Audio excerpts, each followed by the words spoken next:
kanya twavugaga by'amashyaka menshi mwari mumaze kuvuga ariko hari Kazungu nawe warashatse kugira icyo avuga turagira ngo avuge natubwire icyo atekereza muri make. Madame Agnès nkeka ko hari aho mwegeze kusimbuka mwabazaga imigambi y'amashyaka nkeka ko nge mwansimbutse niba ntibeshye ku bijyanye n'ishyaka PPR tumaze kurishinga twasanze ko nta mpamvu ko ishyaka PPR rizakorera mu mahanga biturutse ku bushishozi na experience dufite y'amashyaka yagiye ashingirwa hanze no kuba yagiye arangira bitewe n'ubucengezi bwa FPR bwagiye bubaho ugasanga ishyaka rishinzwe umunsi ejo FPR iraricengeye irarisenye twe turavuga tuti iri shyaka reka turishinge turijyane mu gihugu ariho rizakorera. Kose mu gihugu ho FPR itahacengera twe twaravuze tuti mu gihugu rizashobora gukorana n'abanyarwanda benshi habonekemo ibyitso bya FPR tuzabimenya haboneke n'abandi bazima kurusha uko ryaguma hanze rigasenyuka rikagenda nyombere nk'uko andi mashyaka agiye asenyuka. Ariko se Kazungu FPR wayibayemo ushobora kwemeza ko koko mu mashyaka ari no ari mu Rwanda ko FPR ifite ubwo bushobozi bwo gusenya ishyaka? FPR ifite ubwo bushobozi ni ibintu nakubwira ngenzi kuko nabaye muri system ya FPR kuva itangira kuva muri 1991 kugeza ubwo navuye mu Rwanda 1999 FPR yagiye igira ubushobozi bwo gusenya amashyaka. Ntabwo urugero nk'ishyaka MDR yarariranduye mu mateka y'u Rwanda rivamo burundu bararikingura habura n'ujya mu rukiko ngo riburane. FPR yahisemo kugumana n'amashyaka nakwita ko ari mu ngobyi yayo ngo ari mu ngobyi yayo n'ari mu kwaha kwayo. Ayo ni amashyaka yitwa za PSD, PR, PDC ariko MDR bayisenya bayishinjaga genocide ariko nkeka ko amashyaka yose ari mu Rwanda afite intoki zitera. Amashyaka na FPR burashaka kuvuga iyo mvuga nuko FPR ubwo wambada ku bintu bijyanye n'ubucengezi bwa FPR mu gusenya amashyaka ngo urugero kuri MDR ariko nkubwira ko MDR bayisenya bayishinjaga ko yagize uruhare mu bwicanyi ariko nayo ayo mashyaka yose yasigaye mu kwa FPR yose yagize uruhare mu bwicanyi bw'u Rwanda y compris FPR. Sinzi niba turi kumvikana. Nubwo wenda turaza kugira wenda ikindi gihe cyo kugarukaho kuko hari Marcel uvuga ko arimo kwihuta nagira ngo turebe mu bibazo bindi abumva ibiganiro byacu batubajije turaza kugaruka ko icyo ngicyo cy'ubwicanyi kuko hari ibyo babivuzeho turaza kugarukaho wenda bikaba biri no mu mpamvu zituma mukomeza gushyiraho amashyaka. Okay. Hari abatubajije ibibazo bijyanye ngo n'imigambi yo kuri iki gihe ya leta y'u Rwanda. Muri iki gihe hakaba havugwa gahunda yitwa Ndi Umunyarwanda.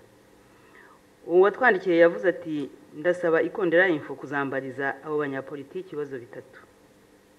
Iki gahunda ya Ndi Umunyarwanda bayumva bati itandukaniye hehe n'inshingano za komisiyo y'ubumwe n'ubwiyunge kuki bayigize itegeko ku banyarwanda bose? Ese ibi bivuga ko nta bwoko bubaho cyangwa buzongera kubaho mu Rwanda? Ati gusaba imbabazi ninde uzisaba? Azisaba nde? Kuki abategetsi ba FPR inkotanyi bemeza ko genocide yakozwe mu izina ry'abahutu? Nagira ngo rero ufite ikibazo si ngombwa ko mvuga ngo ni kanaka wumva nako igisubizo icyawe bitekerezaho uwumva hari icyo yavuga kuri iyi gahunda ya Ndi Umunyarwanda mutubwire muri abanyapolitiki mwagombye kuba mubizi mwaracengeye nyine muzi ikigamije ikizaniye abanyarwanda kugira ngo munabibwire abayoboke banyu. Kazungu ku bijyanye n'iyi gahunda ya Ndi Umunyarwanda ngenda yifata nka gahunda FPR yatangije ikurikiye ibyo nagiye numva byitwa bya kamanisi kujya kwereka abanyarwanda u Rwanda bavukiyemo kandi bazi neza ikurikiye intore. Iyi gahunda ya Ndi Umunyarwanda kuri nge ni gahunda leta y'u Rwanda ikomeje gukora kugira ngo isinzirize abanyarwanda. Uyu munsi nta muntu n'umwe utazi ko ari umunyarwanda. Ibi barabivuga kugira ngo barandure ikibazo cy'amoko. Ariko se uretse n'abantu ko n'ibiti bigira amoko n'inyamaswa zikagira amoko, ariko ntabwo amoko ashobora kujya hejuru y'amategeko. Iyi gahunda ya Ndi Umunyarwanda kuri nge ni gahunda yo gukomeza gusinziriza abanyarwanda. Mu mashyaka se muyikoraho iki? Nk'ubu hari delegasiyo igomba kubuza igiye ku Kigali ndetse irimo abadepite, numvise ko bazaza kwisobanura hano mu Bubiligi. Ese bahaguruka bakava mu Rwanda bagatanga ayo mafaranga yo kuza mu Bubiligi atari uko iyo gahunda ifite akamaro? Niba hari undi wagira icyo abivugaho cyangwa niba warangije undi washaka uyu Mugabe. Murakoze.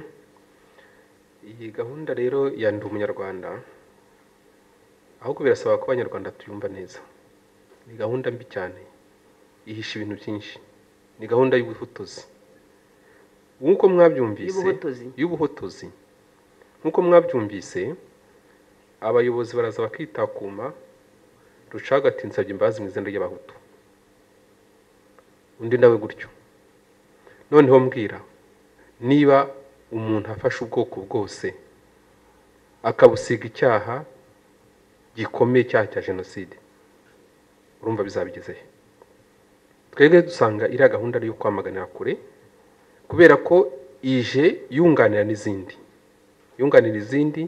Turavuga gahunda yo kwicisha abantu inzara. Muzi ukuntu bategeka abaturage guhinga igihingwa kimwe, ahenshi cyamara no kumera bakaza bati ni mu kirandure. Ndizera ko hari ingero mwumvise aho bategetse guhinga ibigori, abaturage batera ibigori, bamwe yaribeshya hagwamo n'amasaka, bimaze kumera baraza babategeka kubirandura. Hejuru y'ibyo hakazamo gahunda zo gusenyera abaturage. Ibyo nabyo mwarabyumvise, aho bajya gufata abanyururu bakaza bagasenyera abaturage muri karitsiye runaka. Ibyo nkeka ko wenda biri mu byo muzakora no mu mashyaka yanyu, ariko ubu gahunda iriho ishishikaje nyine ubwo nibyo nashaka kukubwira. Gahunda ya Ndi Umunyarwanda kugira ngo abantu bayumve, mwebwe abanyapolitiki mubwire abaturage babyifatemo bati. Twebwe rero icyo dukora nyine nuko dutangira kugira ngo tumenyeshe, tubwire abarwanashyaka bacu n'abanyarwanda muri rusange yuko bagomba kuyitondera, kubera ko ari gahunda mbi yo nyine yo gusenya abanyarwanda, kubera yuko nta muntu n'umwe utari umunyarwanda. Ikindi kuvuga ngo turenga amoko yahozeho, ngo hahozeho amoko ngo y'abahutu y'abatwa n'abatutsi, ngo ubu ntakiriho, amoko yavuyeho. Ariko warangiza umuntu urimo kuvuga iryo jambo wakokanya leta avuga ngo abahutu nihaguruke basabe abatutsi imbabazi. None se wa muhutu azasaba imbabazi kandi atakiri umuhutu? Umututsi azatanga imbabazi atakiri umututsi? Numva atari ikintu babeshya abantu kugira ngo bakore izindi za gahunda zindi bafite inyuma yabo.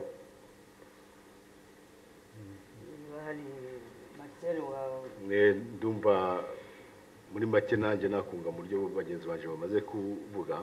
Iyo gahunda iyo bisuzumye neza urasanga ari gahunda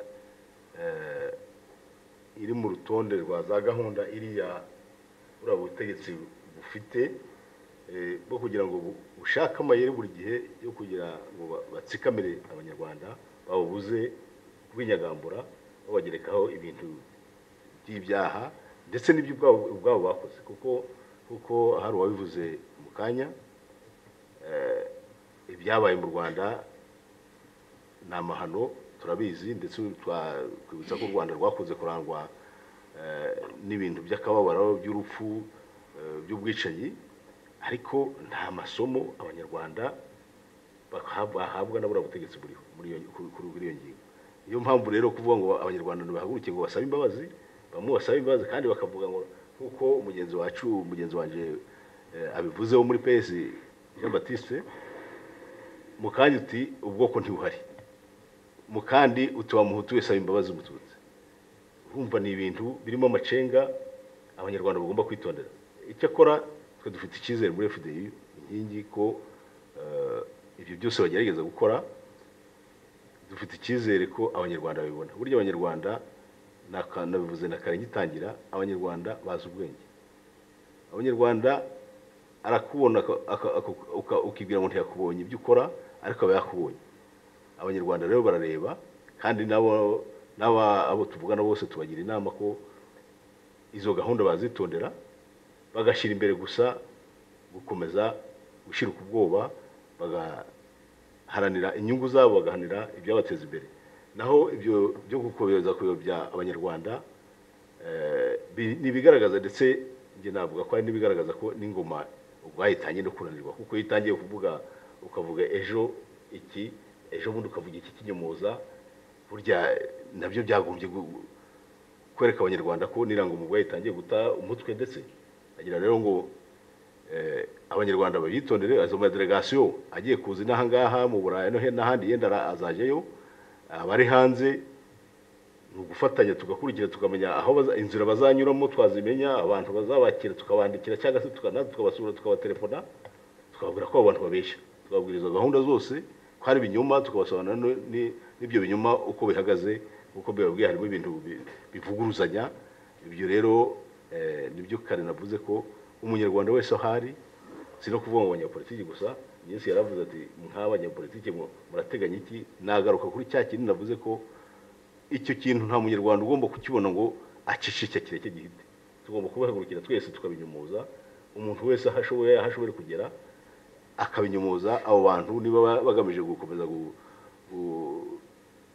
gushyira imbere byatsikamira abaturage tukabanyumuza kugeza igihe izo gahunda zabo zipfuye ubusa hari padiri washatse kugira icyo avuga iriya gahunda ya ndi umunyarwanda Kazungu mbabarire ntabwo nyibonamo gahunda yo gusinziriza abaturage ahubwo ni gahunda yo gusenya ikomeye kandi ntabwo ari ubu ibaje gusa kuko iriya n'ingengabitekerezo n'ideoloji muri 59 iyo gahunda yari iriho yitwaga ngo twese turi abanyarwanda mu ibaruwa Gregoire Kayibanda na bagenzi be bandikiye umwami uriya ukiriho Kigeli ku itariki ya 7 z'ukwa 8 muri 59 bamubwiraga iby'ishyaka ryabo rishyize imbere harimo kuvuga ko abahutu badashobora gukomeza gufatwa nk'abacakara mu gihugu banongeraho ngo gufatwa nk'abakoronijwe n'abatutsi iyo terme barayikoreshaga muri iyo baruwa bo bakavuga ibyo bifuza bageze hasi bakavuga ngo gahunda yitwa ngo twese turi abanyarwanda entre guillemets niyo yindi umunyarwanda ngo ni nyabutatu ijya mbere ngo nireke gukomeza kuba ikinyoma mu gihugu cyawe uravuga ko abantu ari nyabutatu ijya mbere kandi bamwe baratsikamiye ku buryo bugaragara uravuga ko twese turi abanyarwanda kandi hari abanyarwanda de seconde zone badafite uburenganzira nk'ubw'abandi biriya rero nibyo bigarutse muti kubera iki kuko iriya gahunda ni gahunda ya leta inteko ishinga amategeko yakoze umwiherero w'iminsi ingahe kugira ngo yemeze iyo gahunda inama ya guverinoma ikora umwiherero kugira ngo yemeze iyo gahunda barangije bahamagara abayobozi bose abayobozi no kuvuga bagiye muri administration none bageze mu mirenge bayisobanura iyo gahunda rero ukuntu yubatse ifite ingingo 10 na zingahe ziyigize ingingo ya 2 yonyine niyo ivuga kontoni iyo kontoni iravuga ngo kubera ko genocide yakozwe mu izina ry'abahutu niyo mpamvu bayikorewe mu izina ryabo bagomba gusaba imbabazi niyo kontoni yonyine musome ingingo zose muraza gusanga ibindi ari ibintu byo hejuru ariko kontoni ni ikigamije no gushyira muri conscience niho tuvugira ko ari gusenya muri conscience collective y'abanyarwanda za complexe zamye zidutera ikibazo complexe yo kuvuga ko abahutu ari abicanyi ko abahutu ari babi bagomba gupfuka n'umwana warabivutse baramutse bavuze ngo abisha abantu basaba imbabazi ntawe utabyumva nta nutabishyigikira uvuga ngo bose kugera no kubana ngo nibatinye imbabazi no kurema muri conscience y'abantu iryo pfunwe guhora abantu bafite ipfunwe iryo jambo rirakoreshwa cyane muri gahunda muzarirebe ipfunwe ngewe nari mfite ipfunwe ry'uko ndo wo mu muryango wa Mata yongera umpatsi uriya mushenzi abona kuko yakwigereranya na Mata yongera umpatse n'ibintu yakoreye igihugu n'indirimbo yahimbye n'akamaro yagize wenda bari mu bibazo ariko ntago ari ugutukana ariko hari ahantu umuntu agera akibaza ngo ayobora akagari mfite isoni rwose ngo zo kuba mvuka mu muryango wa Matayo ahubwo ni uteye isoni ariko wumve aho bageze kugenda mu muturage nk'uwo nguwo mu kagari biturutse kuba ministre kuri ministre ngo ndasaba imbabazi rwose bari abantu bagiye bisabira imbabazi ese wowe uri mu Rwanda wabigenza ute baje bakubwira bati uri umuhutu usaba imbabazi wabigenza ute icyo nshaka kuvuga nuko abantu yaringaruzwa muheto nyine abaringaruzwa muheto nibyo turi kubona ubu ngubu ntabwo ndi kuvuga ko uwo musore wabivuze se uragira ngo ngirende niba ari ingaruzwa muheto n'ingaruzwa muheto nyine ariko ntabwo bazabura kubibazwa. Ese umuntu w'umuminisitiri niyo yabingaruzwa muheto aragenda akavuga ngo ari gusabira ngo abahuti imbabazi, njye naramutumye nazisabire we azisabire n'abana be baba mineur n'umugore we, ndetse nta burenganzira afite bwo kuzimusabira. Umugore nawe yazisabira, we afite icyo akurikiranye kuko baramuhemba, arabihemberwa, ibyo ari mu kazi, ari muri business uwo nguwo, ni nayo mpamvu azabibazwa igihe nikigera. Ariko twongere tugaruke kuri kiriya kintu ko ni gahunda isenya, iri gusenya abantu zira complex zo kumva ko bamwe, ariko ntimugire ngo nirizera ko abatutsi batabyakira bose gutyo nkuko FPR ishaka kubigenza, kugira ngo yumvishe ko bamwe ari barebare nyine ari abantu beza batigeze bisha. Kazungu mukanya amaze kutubwira ngo mu bwicanyi bwabaye mu Rwanda FPR ni ya mbere, ntiyavuze ya mbere, ningewe wongeyeho ya mbere, ntabwo nageze nshifura, ariko yagize uruhare mu bwicanyi. Ariko irasaba abandi ngo aho niho mpuriza na Kazungu gusinziriza abantu kugira ngo bo bavuge ngo FPR ni nziza, ni nzuri rwose, ni ntagatifu, abahutu bose banyira urutwe runini nibo bagomba kugerekaho ibyaha. Ni gahunda mbi tugomba kurwanya. Reka nsosereze ku kintu kimwe, ibyo leta iri gukora ni icyaha gishobora guhanirwa n'amategeko. Kuviyora conscience y'abana ubacengezamwe ibyaha batakoze, biranagira ngo nshishikariza abo turi kumwe n'abanyarwanda batwumva ko twakwiye gushyigikirana tukarega leta mu nkiko. Biriya na UNICEF ikabidufasha, ntibyemewe gushyira ipfunwe rimeze kuriya mu bana batoya ngo bakoze ibyaha ngo bari gusabira base na basekuru imbabazi ku byaha bakoze. Umubyeyi niwe usabira umwana imbabazi iyo bibaye ngombwa. Ni ubwa mbere bavuga ko umwana w'igitambambuga agiye gusabira imbabazi y'ibyaha byakozwe na se na sekuru. Ariko turi muri politiki, hari ikintu bashaka kumwinjiza mu mutwe baviyora conscience ye, nicyo kigomba kwamaganwa. Murakoze. Murakoze. Ndagira ngo mbabwire ko iriya gahunda ndi umunyarwanda itangira, ndumva uje twarabiganiraho genda bikubwira yuko ngiriya gahunda nayo nayishimye cyane rwose. Ni igitangaza ko umuntu wo muri polisi yashima ibintu guverinoma ikoze, ariko twari twayishimye tukibona itangira biravuga iki? Umuhezo utangira wa guverinoma. Mutiko iki twabishimye nuko Perezida wa Repubulika atangiza uriya muhezo yaravuze ngo ntago twagumya kubaho mu kinyoma ubuziraherezo. Icyo ni ikintu cyiza cyane. Perezida ubwo yamaze kwiyemerera ko mu myaka 19 ishize abanyarwanda baho mu kinyoma. Icyo ni ukuri kudakuka kwivugiye na Perezida w'igihugu. Rero twe twarabishimye. Arongera ati nta kuba ko tagumya kubaho mu kinyoma ubuziraherezo, reka twemere tumfate tuvuge ukuri, tuvugisha ukuri, kuko niwo muti wonyine w'ibibazo by'abanyarwanda. Arongeraho ngo uko kuri kurasharira. Twe rero twari twakumye amashyi tuvuga ati enfin uko none igihe kirageze, guverinoma ibonye yuko abanyarwanda baho mu kinyoma kuva imyaka 19 ishize. Ariko rero nkuko tubizi ntibyateye kabiri ko iminsi 2 yararangiye bava mu mwiherero batubwira icyo bavuze. Nkuko padiri amaze kubivuga mu ngingo ya 2 bavuga ngo abantu bose jenoside yakorewe mu izina ryabo bagomba gusaba imbabazi ababikorewe. Ibi ranyibutsa ijambo yavuze ku itariki ya 30 mu nama y'urubyiruko, avuga ko abantu bose bari aho ngaho b'uruhutu bagombye gusaba imbabazi. Ikindi cyakurikiyeho nuko umudamu w'ubwe yewe yongereyeho ko icyaha ari gatozi. Umudamu wa Perezida w'ubwe ati icyaha ni gatozi. Bukeye gato umugabo ukuriye umuryango wa Ibuka mu Rwanda avugira kuri radio BBC imbere y'amahanga yose yuko ntago yumva impamvu umuntu yajya gusaba imbabazi z'icyaha atakoze, ntawe n'impamvu icyo yaba yivangamo. Yati umuntu ujya gusaba imbabazi icyaha atakoze arivanga mu biki? Ntago abatutsi bakeneye imbabazi z'umuntu utarakora icyaha. Hari abahutu bakijije abantu mu ntambara, bahena babapfiriye, aho bantu zajya gusaba imbabazi gute? Ubusa umwana akava Ruganda kari umuhutu azaje gusaba imbabazi nde? Umwana twagira mu ngo azaje gusaba imbabazi nde? Niba abo bantu yarakoze ikosa azaje kurisaba imbabazi koko icyaha ni gatozi. Uwo mugabo yarabyivugiye, niwe ushinzwe umuryango y'abacitse ku icumu. Ndagiye iki kintu nongeye nyisubiremo kugira ngo abantu batumva ko iya gahunda abatutsi bayishyikiye. Ntayo bashyikiye, kubera ko abajya ku maforumu bakaganira n'abantu baravuga ati muzatubwira ibindi ntimuzatubwire ko twibagiye ibyatubayeho. Harabivuga gutyo, avuga ati kuki batwoburije kujya kwibagirwa kandi twe turifite Ibuka? Ese ubundi umuntu yibagirwa ikintu cyamwirukanaga gute? Abakoze amakosa bazayasabira imbabazi, abatarayakoze ntibagomba kuyasabira imbabazi. Ikindi kandi abahutu bakorewe amakosa bazasabira imbabazi nande? Ese ikindi kintu gikomeye cyane nabonye undi muntu ejo bundi yarovye witwa Simaire Mbonigaba avuga ati ikindi kintu kibabaje nuko nyuma y'imyaka 19 leta yongeye kugarura amoko muri disikuru yayo, kandi ubundi batubwira ko atabaho. Ati marezo icyo kintu gitangiye no kuza no muri opposition kuko nabonye hari abavuga ngo ngabo tumuraye maso ngo sino bitagenda gutyo agatsiko karamara akongeraho ngo batutsi muraye maso iyo discours tuyira kamwe cyana gatatu mu kanwa kaba kantano none igeze muri discours politique icyo kintu rero gishobora kongera guteza iki umuriro mu Rwanda ntago tukifuza turacyamagana haba kivuzwe na leta cyangwa kivuzwe na opposition turabyamagana amoko y'Abanyarwanda baho ariko ntago tugomba kwitwaza ibyo tugiye kubyo dushaka rero gahunda n'umunyarwanda yatangiye yo gushaka kuvuga ko umuntu wese w'umuhutu agomba gusaba imbabazi kandi tuzi ko icyari gatozi icyo kintu amategeko y'u Rwanda arakizira hari umugabo wavuze ati ni ingengabitekerezo nibyo koko niba hari abantu bize amategeko bagombye gutangira kubiregera mu Rwanda ko konsiyo y'u Rwanda yibuza kuvuga kiriya kintu ariko ikibazo abaminisitiri barongeye bararahira mu myanzuro barahira bundi bushya ko biyemeje kuzarwanya umuntu wese cyangwa ikintu cyose kizabangamira porogaramu iriya gahunda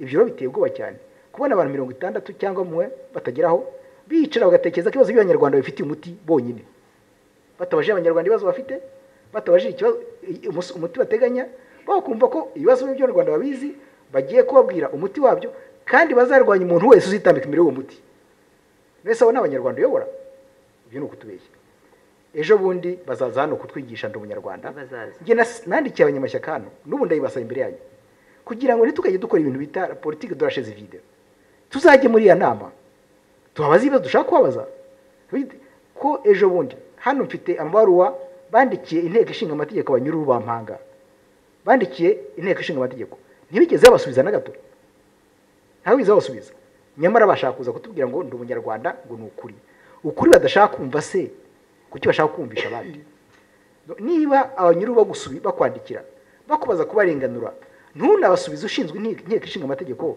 ugira ngo abo bantu bakwizere gute ngo ndi Umunyarwanda ntago twakemera kubaho ubuzirahezo mu kinyoma icyo dusaba guverinoma nta kindi ni ukugira ngo icyo kinyoma ikiveho ubu tuvuga nayo nangaha hari umugabo w'inshuti yanjye Dr Christophe Muzayo ufunze kubera ko twandikiranye kubera ko muri izo nyandiko babonye harimo ahantu avuga ko ubutegetsi buri mu Rwanda budateka neza harimo ahantu bavuga ko ati nabo nuko bisha abantu bagombye gusaba imbabazi Abanyarwanda bagasaba imbabazi bakagira amahoro iyo biganiro bikaba ariko ibyo bintu arabizira umuntu azira ibitekerezo byo gute amategeko y'u Rwanda avuga ko ikiganiro kibaye hagati y'abantu babiri ni privé ntagashobora kukizira ariko leta y'u Rwanda irayimuziza biramufunze muhoro ibyo bintu niba rero leta y'u Rwanda ashaka kumva ko hari umuntu wayibwira ko ategeka nabi uko kuri bashaka no kuye no kubeshya Abanyarwanda reka niba ashaka ko ukuri kuba nkuko perezida yabivuze ukuri kurasharira ariko se umuntu yamenya gusharira gute atakuriye atebikwemeye tukizo za perezida Republika nta kindi nabo bari kumwe nuko bemera ukuri ko kubasharirira kugira ngo bashobore kubwira n'abandi ngo bagufate nge nabwiye ubushize mu kiganiro yuko umwero uturutse bukuru bucyakwiye hose perezida Republika avuze ati ngiye ndi umukuru w'igihugu reka nsaba Abanyarwanda barenganye ubuziraherezo kandi barengejwe na leta mbizi bayobora nsabira imbabazi Abanyarwanda ko twarabahemukiye so kwaboneka Kagame wenyine abahemukiye ubutegetsi bwose n'ubwamubanjirije asaba Abanyarwanda imbabazi kuko nibo barenganura buri munsi abo Banyarwanda barengana rero bakeneye gusaba imbabazi umukuru w'igihugu ahagatse agasaba imbabazi imbere y'Abanyarwanda wenda natwe twazisaba n'abatara umuntu abazikoze bose bazisaba ko bakumva babohowe ariko se niba abategeka badashobora gusaba kwasima responsibility zabo mugira ngo abaturage bakora iki hari n'abaza bakambwira ngo nyuma y'imyaka 15 yose dukoma amashyi tuvuga karame bwana ngo noneho tugiye muri opposition no nyamuneka reka tuvuge ukuri uriya mugara avuze ngo umuntu wasabye imbabazi uramubaza ngo niba ari mu mukagozi niba ari mu Rwanda ngo agira ati twumvikane ntago ubugwari tuzabukomera amashyi ntago umuntu ko amashyi kubera ko ngafite umugati ariko tuzakomera amashyi ubwo ntago ari ubugabo ntago ari ubutware twamenye abagabo benshi muri Republika ya mbere umugabo witwa Mbonampiga ya demission nako muri Republika ya Habyarimana umugabo witwa Mbonampiga ya demissionye uministre uvaho hari abandi benshi bagiye bademisiona akazi kabo kati ntago tugashoboye reka tukareke ahubwo Abanyarwanda bazatugaye ngo twakoze ibintu bitagomba gukorwa kandi tutabishoboye reka tubireke aho kujya tubeshya Abanyarwanda nawe rero basaba imbabazi ngo ukubera umugati ntago tuzayibababarira tuzayibagayira Abanyarwanda bazabagaya nibagira ubutwari abagete ntago ibyo bintu tubyemeye mu Rwanda hano bavuga ubwo butwari burahari nabwiye ko hano 330 bagomba kuza mu nama yacu bafite ubwo butwari kuvuga no kuki ubwo butwari umuminisitiri atabugira kuki ubwo butwari umusirikare atabugira ejo mu gitondo yaza kutuvuga ngo ubujya niwe twategekwaga gutegekwa ntago ari ubutwari kwemera ibi amakosa si ubutwari, ibyo turabigaya. ariko twebwe twanze kuba nkabona twarahunze, kuki twebwe tutajya mu Rwanda aho nyine ngo tutange urugero, nkamwe mumaze kugera mu nzego z'ubutegetsi mutange urugero rwo kwanga kujya gusaba imbabazi. Muno ibyo bintu kuko bisaba abantu bari mu Rwanda, abaminisitiri bari mu Rwanda. Aho rero ugize neza cyane uko wa mugani wawe wavuze uti twe twarahunze. Nge rero umuntu aho kugira ngo umuntu akoma amashyi yeme ajye gusaba imbabazi ibintu atemera, ako nuko padiri avuga kuri ati umuntu agiye gusaba imbabazi ngo nuko ari umugati, ngiye kugira ngo nsaba imbabazi umugati nagenda tukagira inzira. N'ubutwari gute iki se ngishoboye ariko reka ngende, aho kugira uvuge ngo reka ngiye kwifata responsibility yo gusaba imbabazi kandi ari ibintu bitande, ari ibintu bidakwiye. Niba udashoboye kuvuga uti ibi simbyemeye, va ngaho ugende, aho kugira wemera ibintu bizakubazwa bizazwa n'abana bawe. Wakoze icyaha nongere misubiyemo agomba kugisera imbabazi, ya mutu ya mututsi ya umutwa. Muri ya program nta naho mbona abatwa, yewe n'abantu bavutse kuma kombi ntaho tubabona. Nge nibaza abazasaba imbabazi abayibo. None se mu Rwanda haba hutu n'abatutsi gusa ko abantu bishyizeho, ntago mu Rwanda haba hutu n'abatutsi gusa, hano muri bwoko. Ndumva Damascene arivugana agahinda kenshi cyane, cyakora kuko sinzi niba hari ufite ikindi yabivugaho. Kazungu, hari icyo wakongeraho cyangwa se tujye ku yindi ngingo? Icyo nakongeraho ni uko nsanga ko nyakubahwa perezida wa repubulika y'u Rwanda Kagame yagombye gufata iya mbere agasaba abanyarwanda muri rusange imbabazi z'amarorerwa yabaye mu Rwanda, agasabira leta yamubanjirije imbabazi itakiriho kuko niyo ishinjwa kuba yarakoze amarorerwa ariho. Naho kuvuga ngo arasaba abanyarwanda no kuyobya abanyarwanda mu nzira ya ndi umunyarwanda, yega ko mu minsi iri imbere abanyarwanda bose bazabyanga. Kandi niyo gahunda natwe turimo nk'abanyamashyaka ya opposition yo gusaba abanyarwanda guha akato iyo nzira yo kubasinziriza. Dukomeje rero twavugaga nyine yuko Damascene yabaga ati umuntu bimunaniye yava mu gihugu akagenda aho kugira ngo abe ikigwari. Uko rero muri hano abenshi muri impunzi muzi ko FPR ijya gufata intwaro, wenda Kazungu yamvuguruza, ijya gufata intwaro yashaka kurangiza ikibazo cy'impunzi. Mu bibazo rero dufite abantu batwandikiye, hari wakibajije ati hakorwa iki kugira ngo Kagame atongera gusanga impunzi zo muri Kongo aho zahungiye ngo azitsembe. Arongera ati FDL ni impunzi zisaba gutaha mu mahoro no mu cyubahiro kugira ngo zifatanye n'abandi mu kubaka igihugu. Kuki zisabwa gushyira intwaro hasi kandi cyatumye bazifata kitarakemuka? Uyu wabajije ikibazo yitwa Nibizi Mikayire. Ubwo nagira ngo tuvuge ku kibazo cy'impunzi kuko ni ikibazo kigomba kuba murabizi mwebwe abanyapolitiki, ubona gihagaze gute, icyo cya FDL nacyo gihagaze gute, abanyapolitiki muragitekerezaho iki? Kuko ni nacyo cyatumye ubutegetsi buriho iki gihe buvuga ko bugiye kukirangiza ariko ntabwo bwakirangije. Wenda Kazungu yamvuguruza. Nge nkunda kubabazwa n'ijambo rikunda kugaruka kenshi mu magambo abanyapolitiki bavuga. Twese dukunda gukora amatangazo cyangwa tugatanga ibiganiro ku kibazo kijyanye n'impunzi, ariko ntitukijye mu mizi. Impunzi dufite ubu zibabaye cyane ni iziri mu mashyamba ya Kongo, ni FDLR. Ariko magingo aya ndagira ngo nibarize abakuru b'amashyaka twicaranye niba kuko mwe mwaba muri en contact na FDLR, kuko birababaza kuba twicaye aha FDLR idahari ngo dufatanye uru rugamba. Sinzi niba mwaba mwarashoboye kwitumira. Madame Nyesi nimwe nabazaga.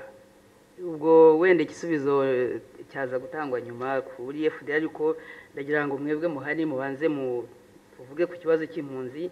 Niba mwege sindi umunyapolitiki, niba mwemera ko FDLR nayo ari ishyaka rya politiki, ahubwo nkababaza niba mujya muvugana nayo iyo FDLR ni icyo twumva nuko ari impunzi baba bajya mu kibazo rusange cy'impunzi, mwakiga ku ku ruhande rwayo nka FDLR ubwo ni mwe bw'abanyapolitiki ntabwo ndi umunyapolitiki ahubwo niba hari undi waba afite icyo cyangwa se undi gikomeza cyangwa hagize undi wagira icyo abivugaho akaba yabivuga.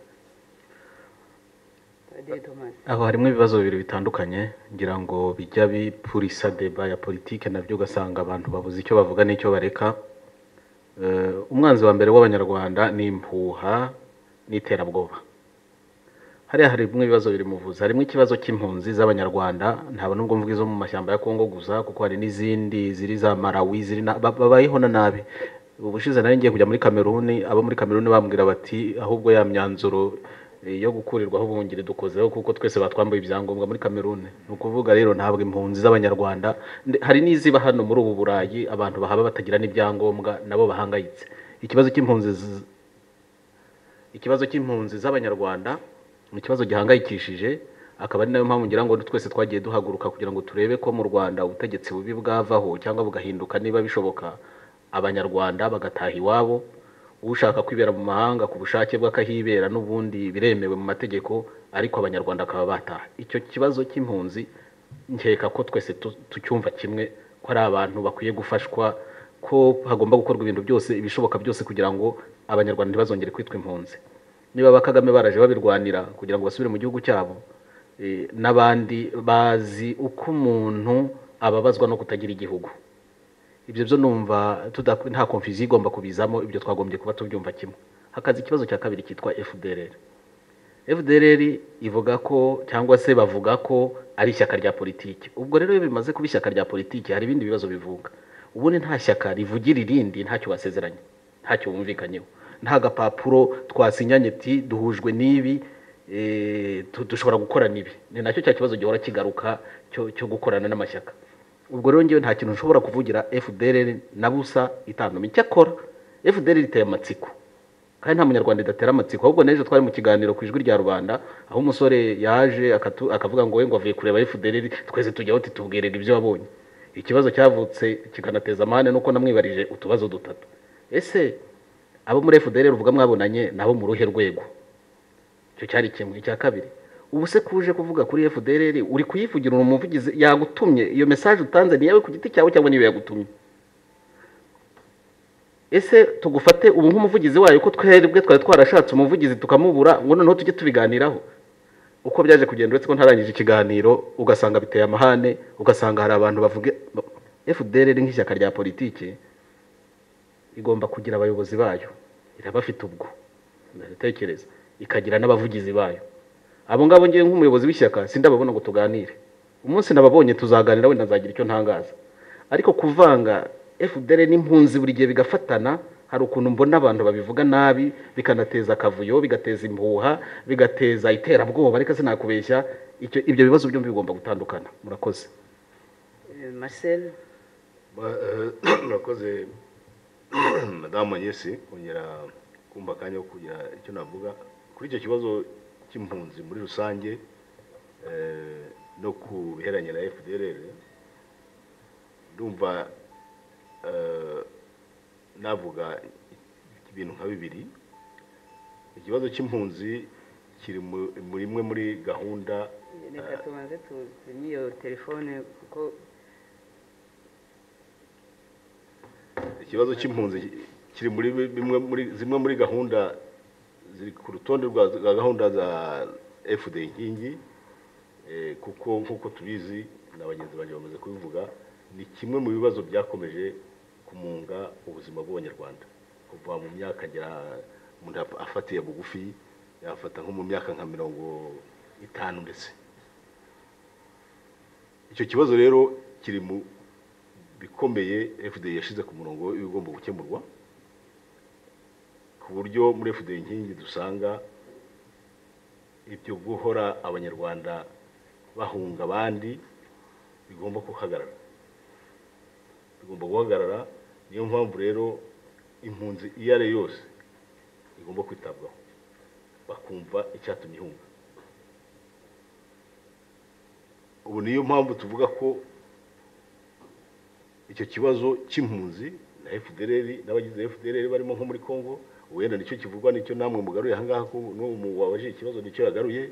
Ariko njye nababwira ko nko mu minsi ishize hari itangazo ryakozwe n'ishyaka ryacu FDI inkingi rifatanije na RNC rifatanije na Amahoro People's Congress basaba ko icyo kibazo cya FDLR kigomba gukemurwa mu bibazo rusange bibangamiye u Rwanda bibangamiye karakarere ntabwo abantu bo muri buriya butegetsi bo mu Rwanda bagomba gufata ibintu nk'aho ari self service umuntu agende yiseriva umuceri ibindi abireke afatiwe agafiriti ibindi abireke abanyarwanda tugomba kumva ko ibibazo byose bitubangamiye harimo n'iby'impunzi impunzi zirimo n'abari muri Kongo ibyo bibazo byose tugomba kubifatira hamwe ntihagire ibyo dusigira iruhande ngo bavuge ngo ntibabanze barambike intwaro ese si umuntu asubiye inyuma gato abo babisaba ko nabo binjiye bafite intwaro igihe babibasabye ko nzi ko hari igihe babibasabye kenshi kuki batazirambitse ni ukuvuga ko igihe umuntu atarabona icyatumye ahaguruka ngo afate izo ntwaro twe muri FDI twemera ko inzira y'amahoro ariyo igomba gushyirwa imbere ariko abo ngabo bafite impamvu zabo ntabwo nanjye nahuye nabo ngo bansobanurire impamvu zabo ariko ntekereza ko umuntu w'umunyarwanda n'umuntu uwo ari we wese uhagurutse akavuga ati ndababayereka uburyo mbona bwo kugera ku byo nshaka ni ugufata intwaro uwo muntu wagombye kumubaza impamvu yafashe izo ntwaro niyo mpamvu rero muri FDI ntabwo ndavuga byinshi ariko nabibabwira ko iryo tangazo rihari kandi ko risaba ko ikibazo cy'impunzi cyakwibwa cyane cyane na FDL bakayumva bakumva impamvu yafashe intwaro bikaba mu biganiro rusange tugomba kugirana n'abanyarwanda bose. Urakoze.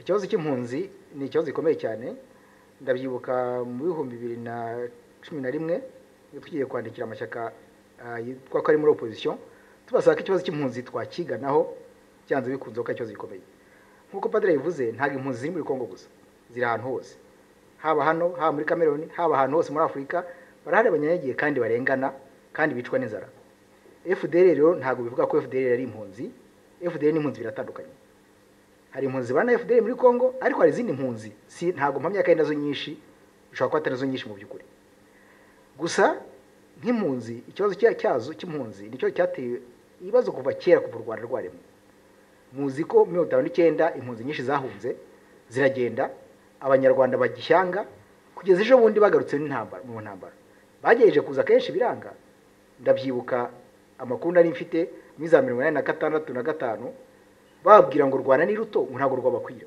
kuki u Rwanda rubura ruto kuri bamwe ntirukoroni ku bandi byageze aho bafata intwaro barataha icyo byabyaye twarakibonye nge rero hari ikintu nayo nishimiye cyane muri FPR ntago nayigiyemo ariko nsoma manifeste zayo hari ikintu nishimiraga kirenze urugero ikibazo cy'impunzi nari nzi FPR ifasha u Rwanda ko ikibazo cy'impunzi tongera kubaho burundu ko kirangiye burundu ariko aho kugira kirangire kikubye 10 icyo bintu bya mbere nshinje FPR kirimo ikibazo cy'impunzi abantu baba imyaka 30 mu buhungiro bagira mu Rwanda amaze kumva ukuntu ubuhungiro budyana bagashaka bagakora ubundi icyo ni ikintu kibazo cyane niho ugera uko uti abanyapolitiki umuntu yabizera ate akarimi kabo keza nko Abanyarwanda bahora bavuga akarimi keza gasize amavuta nyamara bagira ku butegetsi bagakora ibirenze ibyabo banjirije icyo kintu cyatubaza ikibazo cy'impunzi rero kigomba gushakirwa umuti byanze bikunze kuko iyo utawushatse amaherezo umwana wundi abyara umuhungu amaherezo bya intambara hari indirimbo bajyaga baririmba bari abahungu bakiri ku rugamba bavuga ngo umwana utaha iwabo ntaba ari iminsi iyo abaze iminsi ntaba agitashye nibyo kazi niko mwari urabyumva iyo abaze iminsi ntaba agitashye n'abandi rero bagomba kumenya ko abanyarwanda bari hanze amaherezo bazataha byanze bikunze kandi hari abataba iminsi hari abashaka gutaha vuba ikibazo cya FPR tukibaze cya FDL rero so tukibona ko ari ikibazo niba ari impunzi ziri muri Kongo niba ari abasirikare niba ari agace kamwe erega nayishobora kuba imico myinshi cyane ko n'uvanduje bavuga ntago tuzi niba ari ikintu cyo mu by'ukuri icyo dusaba ni kimwe ko abantu n'abanyarwanda ntabwo dusaba leta ngo ifungure urubuga rwa politiki ifungure urubuga bw'abantu bashobora kuganiramo none FDL nayo tubwiye uti noneho urubuga rwafunguye ni muze muganire n'abandi nibanga PDP zabiyambere kwamagana kubera ko bazabanze kujya muri politique démocratique nk'abandi ariko igihe cyose bitari byafungurwa ntago twabarenganye donc gusa icyo tuvuga ni kimwe nuko dushikiye amahoro dushikiye inzira yose ishobora kuzana amahoro mu Rwanda ntago twazana amahoro abanyarwanda baruhejwemo ikindi icyo FPR abantu bahora bavuga buri munsi nako FDLR ntagiye kubyitiranya. Impamvu myitiranye nta yindi nuko nta mezi atashira numvise umuntu avuye muri FDLR nako yagiye muri FPR kandi agahita akomera. Muzirwa arakabije umwanya yari afite, ubu niwe ufunze Bashayidi, niwe ufunze Ingabire kandi bashinjwa ko bavuganye na FDLR. Icyo kintu cyadushobera. Ikindi cya gatatu, havamo abandi abatagiye mu butegetsi bakajya gushinja abantu bavuganye nabo, bati twe tuwe mu FDLR turabwira ko twavuganye na Ingabire twakoranye amanama, Ingabire kabarabizize kubera ko abantu bavuye muri FDLR. Ubundi bafati abandi bakafata amashari bagatera Kongo bati tugiye gushaka FDLR kandi ntibayizane bakayisigayo. Ayo maherezo nicyo tubaza tuti byanze bikunze hari ikintu hagati ya FPR na FDLR tutazi twebwe. Turifuza ko rero icyo kintu cyarangira, ntako cyarangira hatabaye space ituma abantu baza kujya baganira n'abandi. Nibanga kuzoganira n'abandi kandi ubuga rwabonetse tuzabambira abadenonsa ku mugaragaro. Nuko rero nyamuna ntitukakonfunda ibintu. Impunzi zose ntago ari FDLR, FDLR ntago ari impunzi, FDLR n'abanyarwanda nk'abandi bose. Niba ari abanyarwanda bakeneye amahoro, dukeneye ko leta ifungura umuryango, ifungure espace kugira abantu baganire nabo. Nabo ni abantu gire kumva ibyo bavuga. Nkuko padiri avuga nta muntu ufite monopole y'ukuri. Ubaho monopole y'ukuri tuzayibona ifitwe n'abanyarwanda bose. Dukeneye ko tuzicara hamwe ariko kugira ibyo bishoboke leta mu Rwanda ifitemo uruhare, tugisaba ko ifungura espace. Nicyo dusaba abanyarwanda bose ngo bahaguke bavuge, bahaguke bayisabe ku mugaragaro. Hajyamwe ngo turarota ntibishoboka. Ndabwira nti ngewe mvukira mu Rwanda wajya kuvuga ijambo nanzekarije umuntu izambo umuntu bitarizi nde bakabwira ngo nguramenye ngo n'inkuta zirakumva. Nyamara byageze ahantu abantu barahaguruka, narizi ndarafungwa aranahunga, abantu barahaguruka bajya mu muhanda bakuburenganzira bwabo kandi barabubona. Kuki ubu ngubu bitashoboka? Icyo dukenera ubutwari, kandi ubutwari abantu barabwerekana. Ubusaba abantu bavuye ngaho bakagenda ntimubazi. Ikibazo nuko babura bakurikira. Murakoze Agnes. Mva bagenzi banjye bamangirije byose byinshi babivuze, ariko nagira ngo nsure inyakano gatoya nuko ibyo bibazo by'ubuhunzi byose biterwa n'umutegetsi bubi.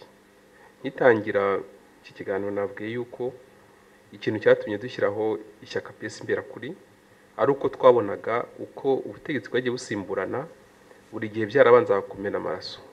Twebwe rero duhitamo ini proposition yo gushyiraho alternative yo kubutegetsi bwasimburana mu mahoro. Tushimishwa nuko kamemu nuko inzira ikiri ndende, ariko tugenda dutera intambwe tugaragaza ububi bw'ubutegetsi. Ibyo siko twenyine ariko dufatanya n'andi mashyaka yose nawe murabizi.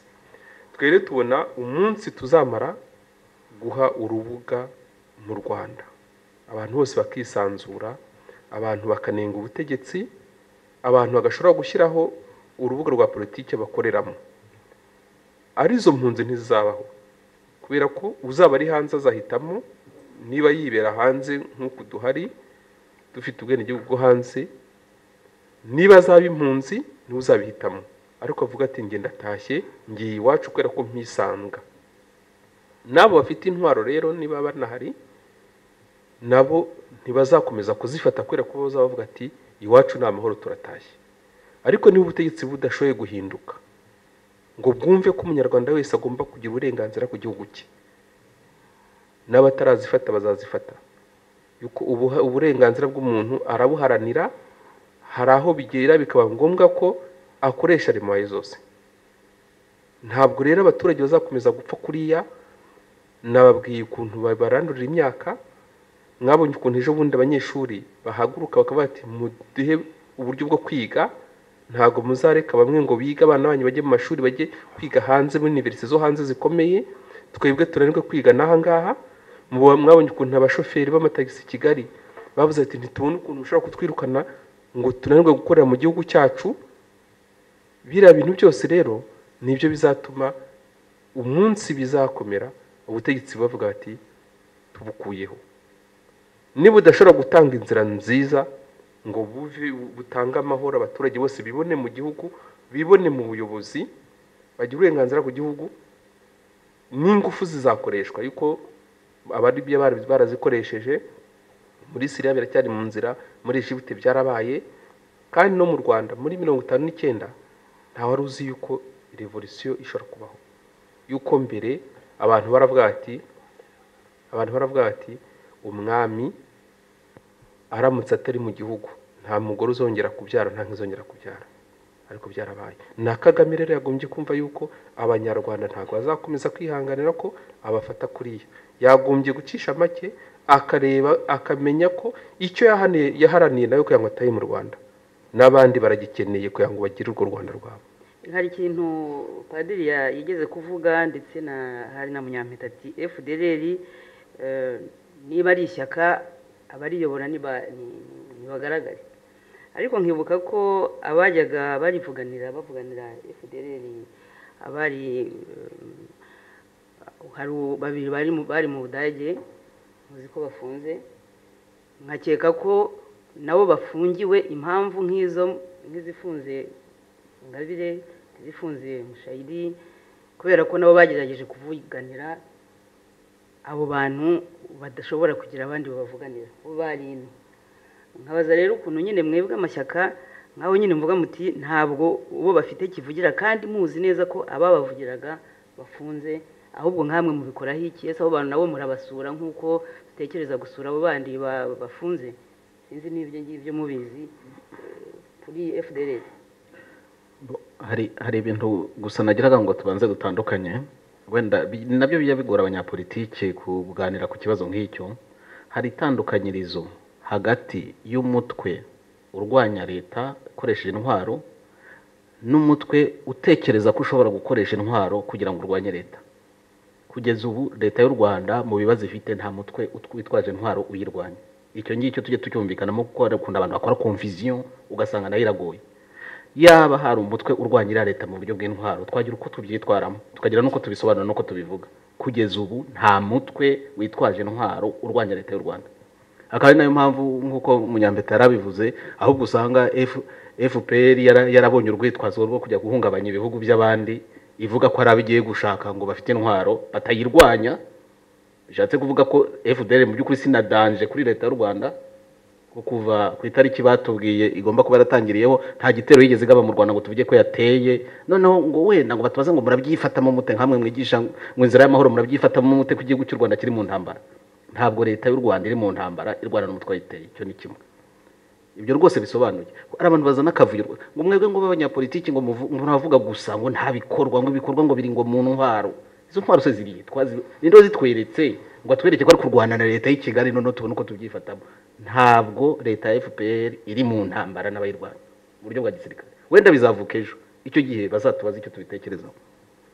ibyo bya confusion biveho rwose. ikindi rero kuri bari abavandimwe bafunze kuko barahari, ngiye nigeze kujya mu Budage nkeneye no kumenya icyo kibazo kuko naravugaga ndetse nk'abavandimwe bafunze bari abanyapolitike nari mpangayikishijwe n'imiryango.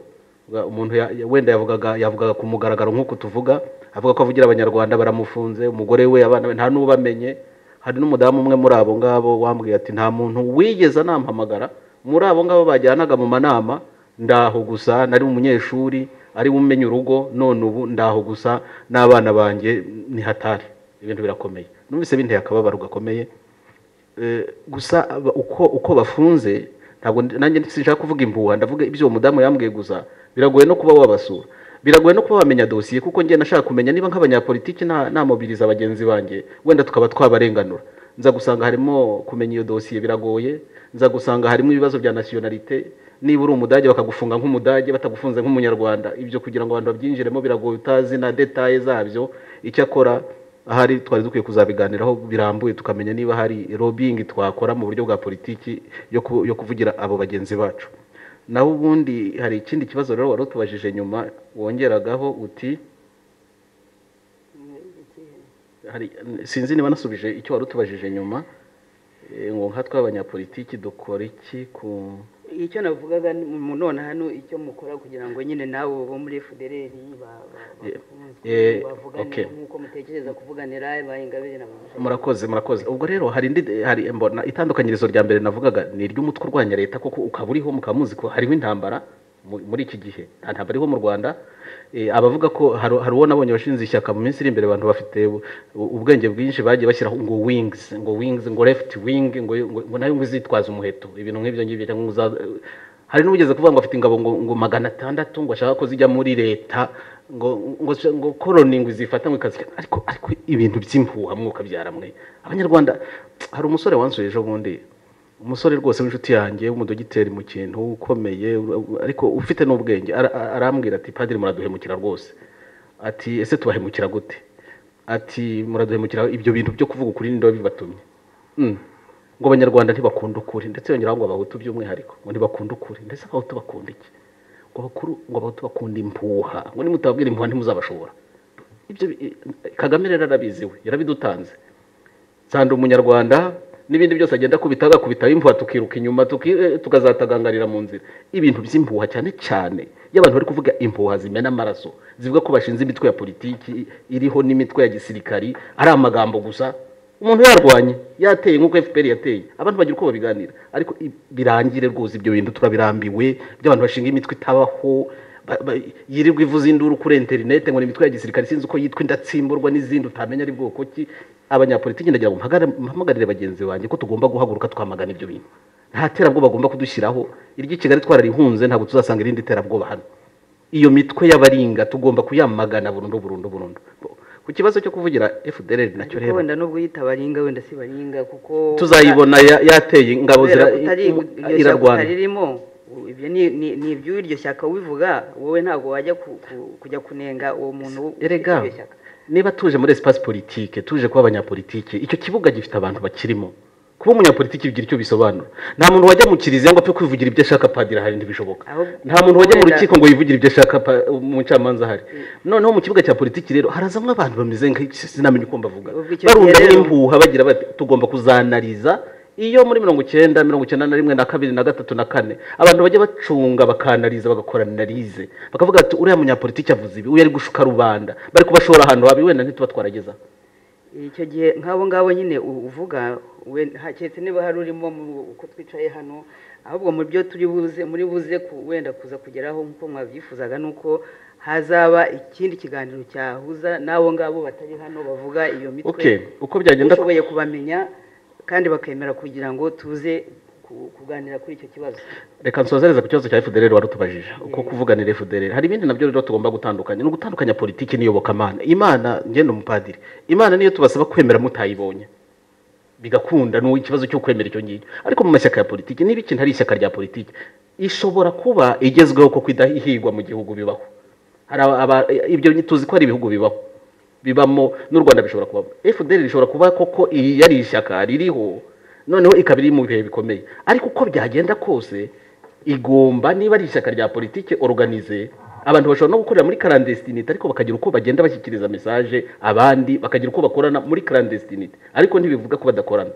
Waho rero biratugoye cyane kuvuga ngo ndavuganira n'umuntu utanagerageza kumbwira message ngo yingezeho nk'umuyobozi w'iryo shyaka nibabaho ambwira ati padiri wenda nubwo ngiye ntagaragara ku mugaragaro ariko dore message turahari tubona ibyo bimenyetso. Nibyo nababwiraga nti ibyo bimenyetso nitubona tuzagira uko dufata icyo kibazo. Cyakora ntabyo mfite kugeza ubu ngubu ngewe, kandi si ukuvuga ko ntabishatse nigeze no kubivugira ku mugaragaro, si ukuvuga ko ntashatse kubimenya. Icyakora ntabyo mfite, umunsi byangezeho wenda nagira uko mvuganira abo bantu. Ubwo wenda niba hari abariho baratwumva barabumva ibyo muvuze kuri FDL n'ibiriho, ariko kuko muri iyi minsi maze iminsi ivugwa ndetse n'amahanga yagiye abivuga nuko ubwo igomba kubiriho.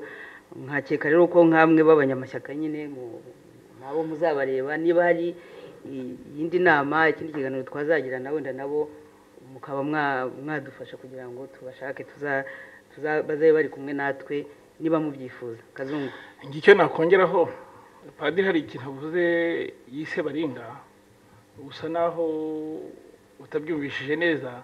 Padiri yashatse kuba pragmatique ko abantu bagomba kureka gukomeza kuba mu kintu cy'icyizere batazi aho kizabajyana mu myaka 20, kuko niba FDLR iriho ariko ntabwo iri ku butaka bw'u Rwanda, iri mu mashyamba ya Kongo, nta kitwaye u Rwanda.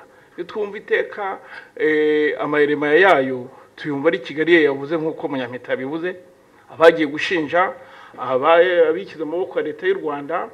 Ariko twebwe turi hano hanze nk'abanyapolitike bari gushakisha uburyo twahura tugashakira hamwe ibibazo by'abanyarwanda, ubaje wese abwira ko FDLR atayizi. Niba FDLR rero iri mu kinanira, niveyo yegera abandi tumenye umurongo wa politike wayo, bireke kuguma mu kintu cya abstraction ngo hariho FDLR nibyo kuko iriho, ariko twifuzaga kwimenya ko n'abana b'abanyarwanda. Nge nta mpungenge byantera kuyimenya no gushaka kuvugana nayo. Kuvuga ngo iriho itariho tukaba turi kwishuka. wenda kuko n'u Rwanda ruyitwaza mu kujya gutera Kongo, wenda zakomeza ibiho, wenda u Rwanda ruzagira ruyitwereke kuko ruhora rujya muri Kongo rugiye gutera FDLR. Niba rero no mu minsi ishize rwarashatse kujyayo rugiye gushaka FDLR, n'ubwo iyo FDLR iriho, ahubwo mwego abanyamashyaka abanyapolitiki ibyo ngibyo mwakugena ndumva mwadufasha kugira ngo ibyo bintu bijya hagaragara, n'u Rwanda niba rubyitwaza atari byo koko bikamenyekana ko atari byo. Ahubwo nagira ngo mbonere ko baza nti ejo bundi abantu bamwe bishimye yuko M23 M23 ivuye muri Kongo. Kuki abantu bishimye? Ikibazo byakemuye iki ko M23 barayivanye muri Kongo? Munyampeta. Urakoze. Nagira ngo nkuko nyine bagenzi banjye babivuze, ikibazo cya FDLR koko tugomba kukireba umunsi twamenye revendikasiyo zabo za nyazo, iyo baharanira bya nyabyo, ibyo byo byanze bikunze abantu bazagira icyo bayivugaho. Ariko nkuko nabwiye nko abanyarwanda ntago tugomba kwemera ko abanyarwanda bahera hanze muri process dushaka gushyiraho y'icyo biganiro y'iyo demokarasi, nabo bagomba kuzazamo. Ubwo nibwo haza tuzamenya icyo batekereza. Uti M23 rero M23 ejo bundi yari iriho irarwana imara imyaka amezi angahe irwana, ejo bundi barayikubita barayisenya, abantu bakwa amashyi bati yasenyutse. Hari abantu twavuganye benshi bari mu Rwanda, hari n'abari hanze bavuga ngo buriya nibagira ku Gisenyi, nibagira Igoma ngo barambuka bajye ku Gisenyi, ngo u Rwanda rwo rukurikiraho. Ndavuga ni Kongo ni Kongo, u Rwanda ni u Rwanda. Ibyo ayo makosa arimo gukora ni nka FPR ikora, buri gihe mwitiranya uburasirazuba bwa Kongo n'u Rwanda. Aho hantu hari umupaka, igihugu kirigenga, u Rwanda rurigenga, Kongo irigenga. Nabonaga rero wa mugani wawe abantu bose bari wagira ngo ni match ya football barimo kureba, bategereje ko M23 igera ku mupaka ngo kugira ngo abayirwanya abambuke bajye mu Rwanda. Ntago kurangiza ikibazo cy'u Kongo bizabwa kubera nyinshi ikibazo cy'u Rwanda. Bari kontra kurangiza ikibazo cy'u Rwanda bishobora kurangiza ikibazo cya Kongo, kubera ko tuzi neza ko batera bavuye mu Rwanda, tuzi neza ko iyo M23 niyihunze ihungira mu Rwanda, tuzi neza ko abatera Kongo bavuga ko bagiye gushaka FDLR kandi n'abanyarwanda. Niyo tuvuga ko kurangiza ikibazo cy'u Rwanda gishobora kurangiza ikibazo cya Kongo. Aho kurangiza ikibazo cya Kongo ntivuga ko turangiza ikibazo cy'u Rwanda. Rero nkeka ko opposition dusa nkaho twabuze imishinga, kujyo twitsikamira, kujyo twishingikize y'abandi. Dukwishingize mu 23 uyu munsi ni FDLR. Abantu bose uyu munsi ni FDLR bavuga ko musi ikibazo cya FDLR kirangiye, ikibazo cy'u Rwanda kirangiye. Ntago ari byo, nukubeye. Impunzi padiri yavuze kare, impunzi zo muri Kongo zitashye, hasigaye zo muri Malawi, hasigaye zo muri Cameroon, hasigaye zo mu Bubiligi. Ikibazo cy'u Rwanda ntabwo cyaba kirangiye. I Bugande hari abarenze, ntabwo cyaba kirangiye. Niyo mpamvu rero tuvuga yuko ntago izo M23, izo za FDLR, za M25 cyangwa M18 zavuka ejo bundi, ntago bizarangiza ikibazo cy'u Rwanda. Ikibazo cy'u Rwanda mu kwishakira mu Rwanda ari interieur mimbere mu Banyarwanda. Noneho twakirangiza wenda byatuma abaduturanye bagira amahoro. Ariko gutekereza ko M23 itsinda Kagame azavaho, ntaho bahuriye. Aho bahuriye wenda bafite icyo bahuriyeho, ariko ntago kurangiza M23 bizatuma u Rwanda rugira amahoro. Ikira preuve ikibyerekana nuko M23 ntago tukivuga yavuyeho, ariko ibibazo tucanga tukivuga by'u Rwanda byacyaba bya bindi, ahubwo birimo biranarengaho. M23 dushaka no kurangiza ikibazo cya FDLR tubishoboye, icyo cy'u Rwanda nticyarangira puta. Reka turangize ibibazo by'Abanyarwanda en general. Ibibazo bya Kongo ni ibya Kongo, ibibazo by'u Burundi ni iby'u Burundi, ibibazo by'u Rwanda ni iby'u Rwanda. Reka turangize ibibazo by'u Rwanda, buri munsi twitanye u Rwanda Kongo, ntago ibyo bihugu ari bimwe bihugu biratandukanye. Reka turangize ibibazo by'u Rwanda, wenda bizatanga amahoro mu karere, kuko bigaragara neza ko ibibazo by'u Rwanda bitera icyo nakwita proliferation mu bindi bihugu, muri pollution mu bindi bihugu. Reka turangize icyo cy'u Rwanda nicyo cyihutirwa. Icyo cya M23, icyo cya M25 bizarangira igihugu u Rwanda rubona amahoro. padiri cyangwa padiri niwe wabanje kwakira ijambo ngira ngo ni wowe ni Kazungu. okay nk'uko yabivugaga Agnes avuze abo bantu bavuze ku kibazo cya M23 pour moi ni peuple imaze kuba désespéré kuko nta cyizere gifitiye opposition bande bavuze ko abantu bavuze ngo M23 yasohotse hanyuma bavuga ngo buriya ngo ni FDLR yirukanye iyo debara nabaye mu minsi ishize muri société civile narabikurikiye ariko ikigaragara tuve muri icyo kintu cyabaringa natwe tuba abantu des politiciens stratégiques bafite iyo bagana kugira ngo tugire iyo tugana tugomba no kugira laboratoire mu gihe cyose abafite laboratoire buri muntu wese ari yize imiziki icyura ntabwo muzahangana n'iriya leta ya FPR ko ni leta ifite laboratoire ikora amasaha 28 kuri 28 ni leta yabaye mu ishyamba none igiye kumara imyaka 20 mu buyobozi. Ntabwo uyu munsi ari umuntu uzajya ufata ikaramu ngo acire umuti wayo yandike ibyo ashaka ikikubwira ate ko uwo muntu atari FPR uri kubyandika rinde kuko ngewe ndebye nk'imbuga ziriho usanga nka 70% za FPR nk'ibyo padiri umwanya yavugaga z'abo bantu biyita ingabo tutazi iyo ziva niyo zijya no gusinziriza abanyarwanda. Hari abantu ujya mbona biyambika imyenda ya gisirikare bagatangaza ngo bafite amacyaka kuri za internet. Ibyo nta kintu twe byatumarira. Icyatugirira akamaro nuko twebwe nk'abanyapolitike twakwicara tugahura tugashakira ingamba hamwe kandi tukamenya n'uburyo bwo kwirinda iwacu mu icyaka ijambo umwanzi niribaho ariko uburyo twakwirinda uwo mucengezi reka tumwite gutyo.